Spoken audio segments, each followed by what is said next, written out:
Taká malá ukážka, čo som brúsil za posledný týždeň. Toto má 100 rokov, to je zo ženinej strany, po pradedkovi. A bol hrdzavý, tak som ho jemne ošúchal, šmirgloval a spravil som na novú fazetu, bolo tam pár zúbkov, ktorých som zarovnal. Toto je z kolajnice, z kúsa kolajnice vyklepané, má to ešte 90 rokov, ten hrzavel, tak ten som celý vyčistil a má to teraz taký pekný retro vzhľad, aj celku pomerne ostrý, má spravenú peknú fazetu a je tu tento 80 ročný z listovej pružiny z nejakej starej Tatrovky. Vyskúšame si nejakú ostrosť na tom ukázať, čo to povie.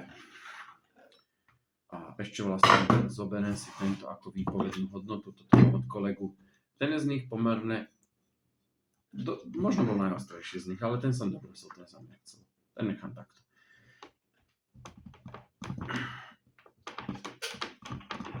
Dáme iné miesto.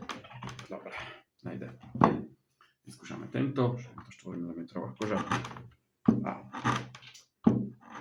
väčšina nožov v domácnosti väčšinou ľudí tú kožu neprereže, lebo sú tupé. Tento je kráľ, tento 90 ročný. Dáme iné miesto. Tlačiť na to, tlačím silou, ide to. A teraz tento storočný. Už keď to nejde dobre. No a na porovnanie tento, čo používam, len to nie je sekáč, to je skôr taký veľký, placatý, jemnučký, tenučký nožiček a to je žiletka. Ale s ním sa nedá sekať. On je skôr na prácu ozaj takú kulinárskú. To je tá žiletka jednoducho. Ale už má pár zúbkov, on je veľmi krehký. Ostrý, ale krehký. Takže tak máme navrúsené.